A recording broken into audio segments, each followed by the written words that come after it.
When we remember a time, we remember moments. A kaleidoscope of the sights, the sounds, the emotions that remind us of the way we were.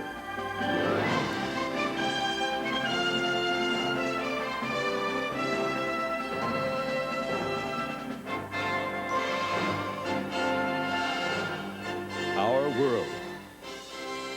It's about time. Here are Linda Ellerbee and Ray Gandolf. For the next hour, think of your television set as a time machine. Tonight we're going back a generation to a time we now tend to look at through rose-colored glasses with cracked lenses. Welcome to our world. It's autumn 1957. And to quote the song, there's a whole lot of shaking going on. Yes, that grandfatherly gentleman, Dwight Eisenhower, is still president. But just when we thought we knew all the answers, someone seems to have changed the questions.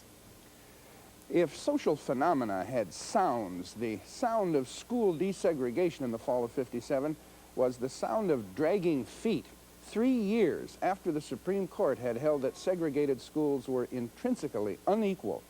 Little Rock, Arkansas had a modest plan to begin integrating schools gradually from high school down. By that September of '57, school officials and most of the townsfolk thought they were ready to accept blacks in a white school. They were wrong. Central High, Monday, September 2nd, the last day before school was supposed to start. In this case, think of it as the quiet before the storm. This time, the noise inside would be drowned out by the noise outside. Central High was about to be integrated, and if only 9 of the more than 500 eligible black students chose to switch to Central High, there was reason. Nobody expected trouble until Governor Orville Faubus, running for re-election against 2 segregationists, found trouble to be useful politically. So with little reason to do so, Faubus ordered the National Guard and state troopers to surround Central High. Monday night, he went on television. They will not act as segregationists or integrationists, but as soldiers called to active duty to carry out their assigned task. Ernest Green was one of those 9 students and one of the many people to wonder just what Faubus was saying. As he talked about all the impending violence that was going to occur, and he was doing this for the safety and the well-being of everybody in Little Rock, I thought to myself, he ain't talking about me, and I don't think he has my well-being in mind. Elizabeth Huckabee, the school's vice principal for girls, was equally stunned. I was just overwhelmed with that idea, the idea of soldiers of any sort around a school. It sounded like a foreign country to me. Some, like Melba Patillo, another of the Little Rock 9, misunderstood the governor.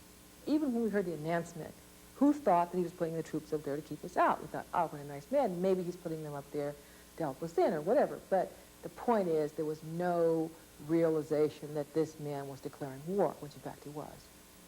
To this day, Orville Faubus disagrees. Well, I didn't use the Guard for the purpose of protecting the students and putting them in the school because it was still contrary to state law, contrary to state constitution, and contrary to 85% of the sentiment that had been checked by a poll in the state. And second to that, it was a federal court order, and it was the federal government's responsibility to enforce its own court order, which I wanted them to do, and it had no difficulty from me. But on Tuesday morning, September 3rd, the only troops or weapons in sight belonged to 320 Arkansas Guardsmen and state troopers who had come, as one said, to make sure Central High stayed off limits to Negroes. On that day, heeding the advice of the school board, the Little Rock 9 stayed home. Wednesday, September 4th. The Guard remained and was joined by a large crowd, there to see what happened when 9 young black American citizens, backed by the Supreme Court and a federal order, actually attempted to exercise those civil rights they actually had, despite a politician who happened to be governor. The morning of the 4th, I got ready. I put my clothes on, and all the time I was doing this, I had just this awful feeling in my stomach, in the pit of my stomach, like apprehension, fear. Terrence Roberts went to the school, and he went alone. I can recall the wide-open mouths and the glazed eyes and the attempts to spit at me over the shoulders of the reporters. And I could see them as I looked over, and I could hear, and I can still remember the kind of statements A lot of obscenities, a lot of use of the word nigger, this kind of thing. I drove up to the front of Central High School with my mother in a car, and I got out of the car, and the first thing that made my heart skip a beat was that it sounded like being at a football game. You know that kind of rumble of noise that you hear when you enter a huge stadium or something where there's a big crowd? Finally, I stood on tiptoes to look over people's heads, to look across the street, and saw, you know, some others of Little Rock Nine. And then that's when some people looked around and said, hey, we got us a nigger right here. Melba's mother, Lois Patillo. Somebody started chasing us, and I couldn't run as fast as Melba could, so I told her to run on and make it to the car. Screaming at each other like, and I'll never before heard that blood-curdling sound in her voice, which was, go to the car, get out of here, go now. And we did, and we got out of there. By refusing to allow black students to enter this school, Governor Faubus was putting states' rights ahead of federal law, and thereby challenging the president in a way he could not ignore. Slowly and reluctantly, Eisenhower was being drawn into a controversy that might force him not only to uphold federal law, but the very principle of integration itself. At that point, both sides began to scramble to find an acceptable solution. On September 14th, with the black students still being denied admittance, Faubus met with President Eisenhower in Newport, Rhode Island. Faubus said he would obey the law of the land, and Ike said he believed him. But the National Guard stayed on duty for 6 more days until a federal court ordered Faubus to remove them. He did, and left the state on a business trip. He also left the problem of law enforcement in the fragile hands of the Little Rock Police Department. Monday, September 23rd, the 9 blacks tried again. Gail Weeks was a detective. I was concerned about our ability to hold the line, so to speak. We did not have adequate personnel. We had absolutely no training in riot control. We were not equipped. We were assigned different locations around the school. We were already thin, and we, as a result of this, it even weakened us further because it spread us out in such a way that we couldn't adequately handle it. When we went into the school, we went by private car. It just so happened at that same time there were 3 or 4 black newspaper reporters who were crossing the front of the school, and the mob out in front attacked them.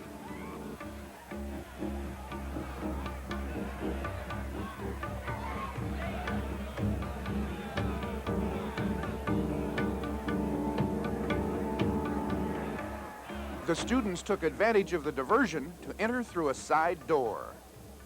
Someone had noted the blacks' entrance and had called out to the mob out on the street that the blacks were in. The mob outside Central High now numbered about 1,000 sullen, angry people. Faubus, with no evidence to back him up, had claimed that integration would cause violence. Now the crowd was making that self-serving prophecy come true.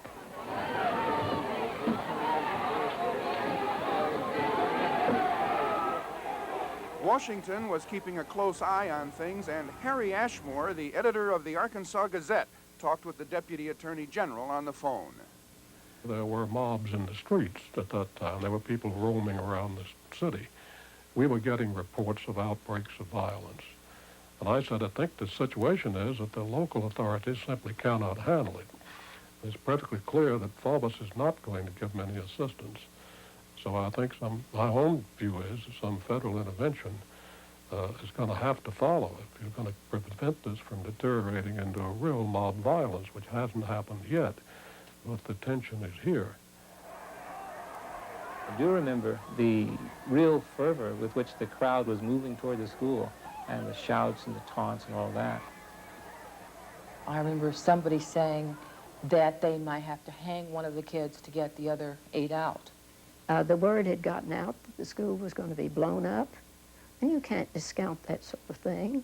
Finally, they got us out of our classes and said they didn't think that they could protect our safety. And we got in these cars, and they said, keep your head down. And I remember as we rolled up out of this driveway, I remember all these hands reaching for this car, across the front, across the back, just hands and angry faces and hands and people chasing this car and this guy doing what he was told to do. He was told to keep driving, and he kept driving. And I remember I got out and I thanked him for a ride home, and I should have said thank you for saving my life. Tuesday, September 24th. The mob is back in front of Central High in open defiance of the president, who had said the day before that he would use force if he had to carry out a federal court order.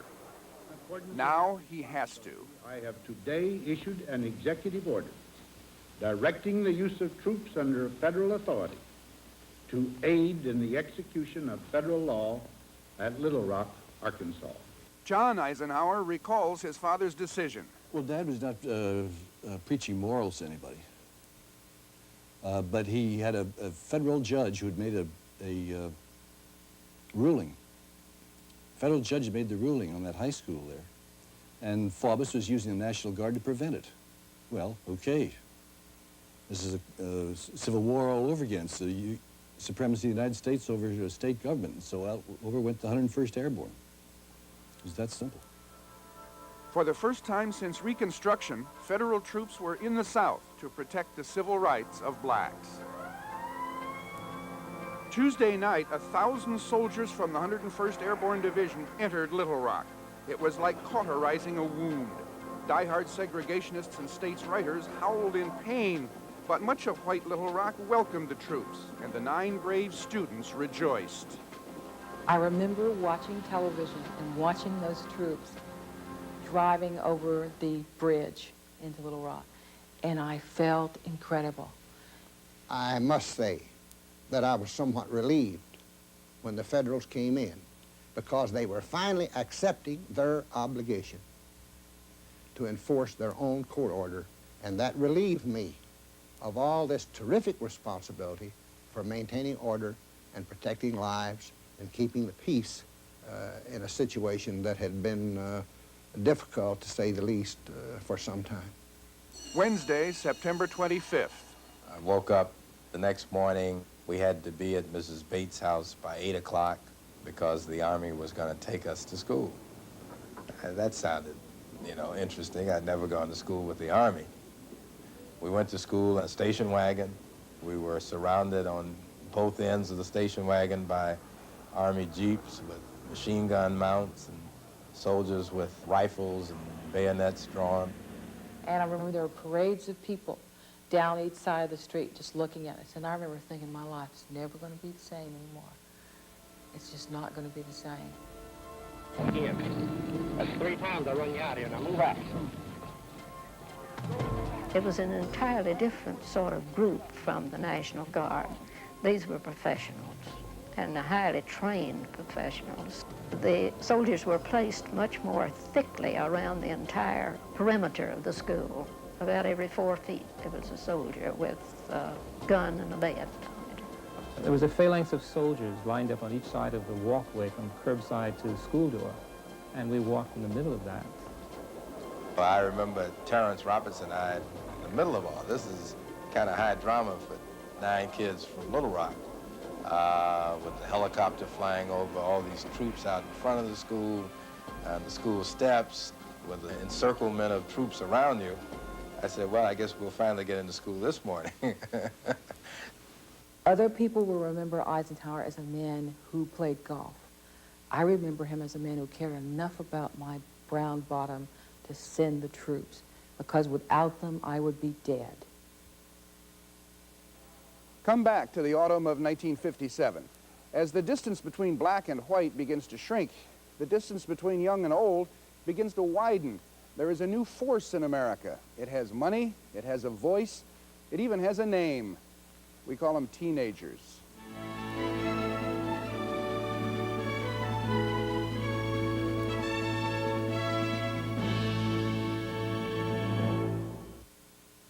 Our World, brought to you by new Metaprin, when your body hasn't got time for the pain.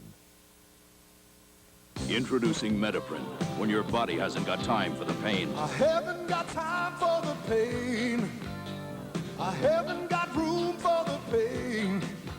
No, I haven't got time for the pain anymore. Metaprin has ibuprofen. the most widely recommended prescription ingredient for relief of body aches and pain, even minor arthritis pain. And it's safer to your stomach than aspirin. No, I haven't got time for the pain anymore. No, no, no, I haven't got time for the pain. When your body hasn't got time for the pain, new Metaprin from the makers of Tylenol products. When I was a kid, I loved to wear bandages just to get attention. But now, I wear new Band-Aid brand Clear, so people notice me, not my bandage. New Band-Aid brand Clear, only from Johnson & Johnson. Clearly the best-looking bandage ever. Your mom always said it's the thought that counts. At Kmart, we know how important nice thoughts are, and we believe that they shouldn't have to cost a lot. That's what makes us America's favorite store. Kmart, the saving place.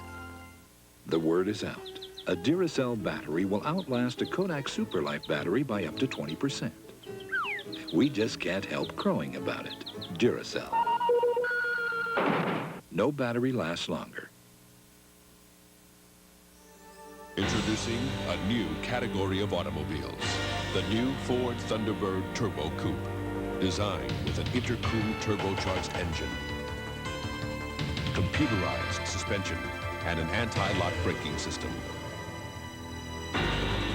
So rather than fall into any existing category, the new Thunderbird Turbo Coupe creates its own.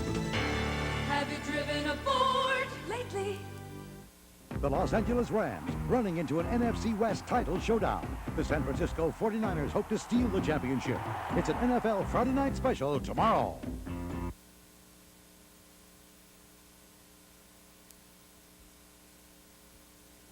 Welcome back to the fall of 1957. My eldest daughter was born that summer, and my wife and I joined the first generation of parents without power. We were latecomers, the generation that had begun during World War II when mobility and prosperity swept away the old rules and old roles. Those kids were teenagers in the fall of '57, and they were soon to be driving their own cars, not daddy's. They had their own music, rock and roll, and they were a market, a powerful economic force that spent millions of teenage dollars on everything from Clearasil to Corvettes. And most of them were white. But the music they were beginning to claim as their own was black. White America respected success, admired winners. And so among the first black Americans to get respect, and once in a while rich, were those who succeeded in music or sports. Both were areas where whites could watch and not feel threatened. Althea Gibson might not be able to join the West Side Tennis Club in New York City, but she could play there for the U.S. National Championship and win it. So on this particular court, when it was grass, here at Forest Hills, that I competed against Louis Bruff, four-time Wimbledon champion. And here I was, the first Negro to be on this court. And I had complete command of my game that particular match. I was serving like a dream. I was volleying like nobody's business. My overhead was devastating. And Louis Bruff couldn't pass me nowhere on this tennis court. So here I was, United States women's singles champion, and was presented the trophy by the then Vice President of the United States.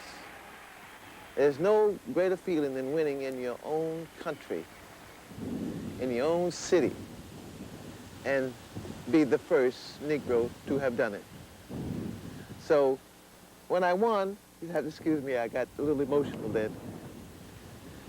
When I won, I think I made, you had to make a, little remark, and I said, I hope that I will wear this crown with dignity and humility.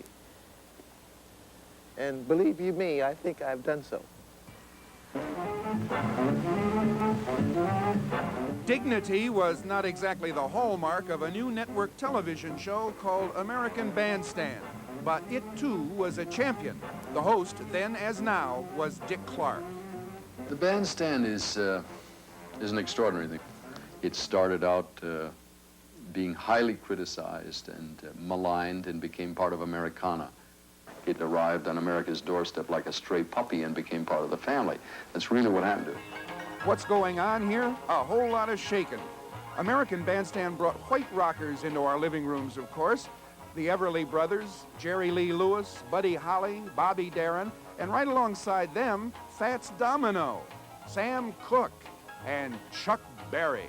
Cause they'll be rocking on Bandstand, Philadelphia, PA, deep in the heart of Texas, and around the Frisco Bay. Black and white together, and they loved it. Frank Brancaccio was a dancer on American Bandstand. The fact that that happened on the show, the fact that black performers would be there and the white people would be so acceptable and everything was part of the phenomena of the show.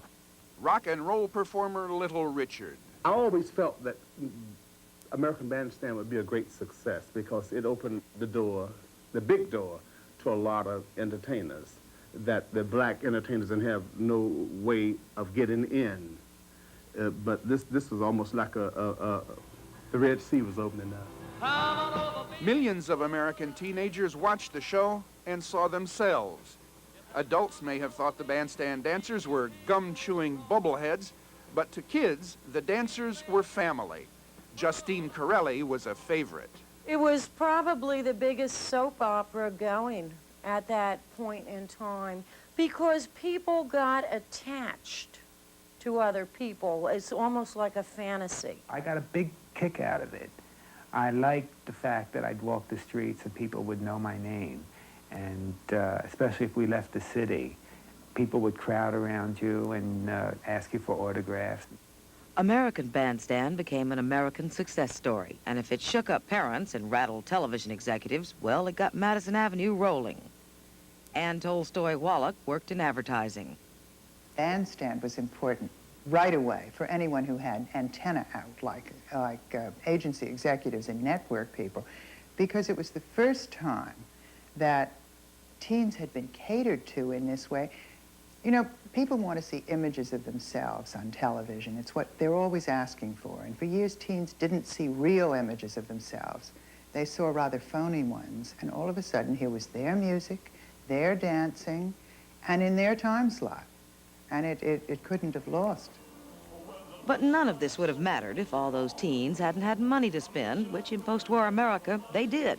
Now, how to get them to part with their money?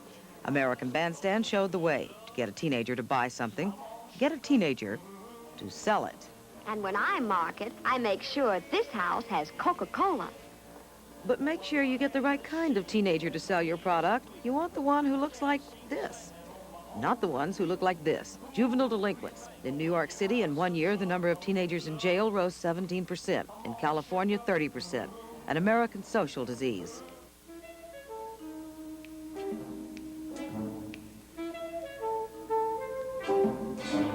But it took a Broadway musical to point out that the cure was as obvious as the cause. West Side Story made us look at ourselves. Jerome Robbins, Leonard Bernstein, and Stephen Sondheim made us look at West Side Story. Boy, crazy boy. Get cool, boy. It was a musical with a message instead of a happy ending. An artistic attempt to shake some sense into society. Larry Kert and Carol Lawrence played the lead roles. The crisis across the nation, in any inner city, was that the gangs were literally killing each other. There was turmoil, there was violence, there was disaster. And we attacked that in theater, which is the best way. You hold up a mirror to society and you say, what are you going to do about it, Buster? This is what's happening. And we really hit a core because that was where we were hurting.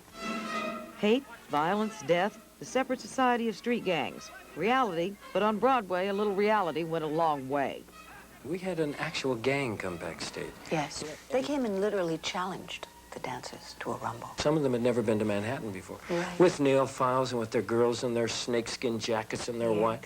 And here we are literally confronting a gang that their lives are spent with gang warfare. West Side Story was an old story, Romeo and Juliet. That was its point. But would the audience get its point? Opening night, we did our show. And out front were many, many stars and all the critics. And we came to the death scene, and they were taking Tony's body off.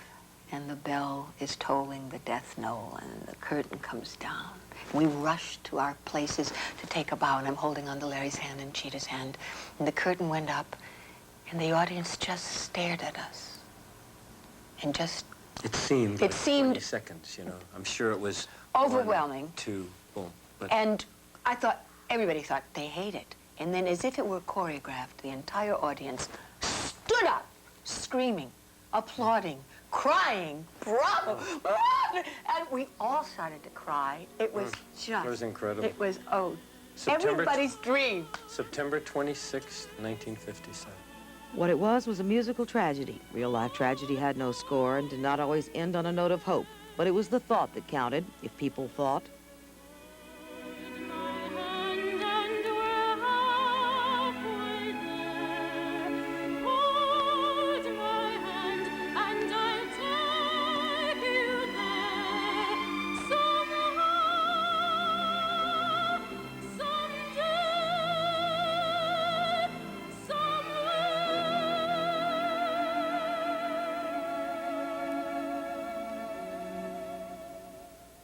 Come back to the fall of 1957 when Sputnik went up, up, up, and the Edsel went down, down, down. Come back to our world, all shook up in the autumn of '57.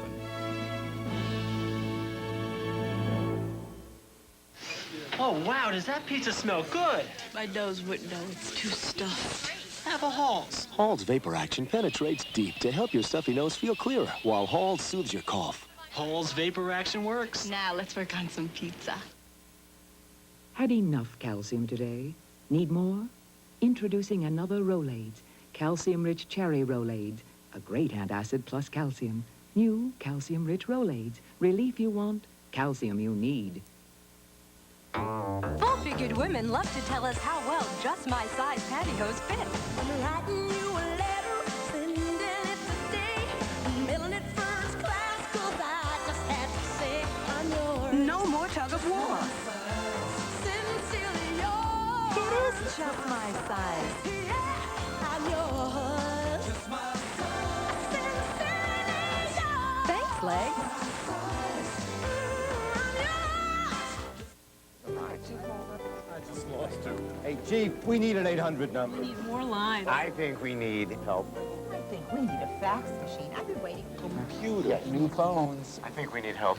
Today, what a growing business needs most is finding out what it needs most. From long distance to phone systems to telemarketing, AT&T has the answers. No, but we need good stuff. I think we need help. Call our small business specialists. We can help. Where do we put all this?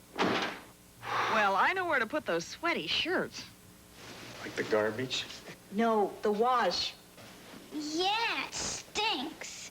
Wash it in Surf. Unlike detergents that just cover up odors, Surf actually removes both dirt and odors. Hey, my shirt looks clean. Smells clean too, Dad. Good. You may sleep in it if I don't find your pajamas. Surf removes both the dirt and the odors. In a moment, our world continues, with Americans all shook up in the autumn of '57. On the Disney Sunday movie, Cambodians coming to live with us in our house? she had the will to survive. I was a slave. They had the courage to care. Based on a true story, the Emmy-nominated Girl Who Spelled Freedom. Sunday.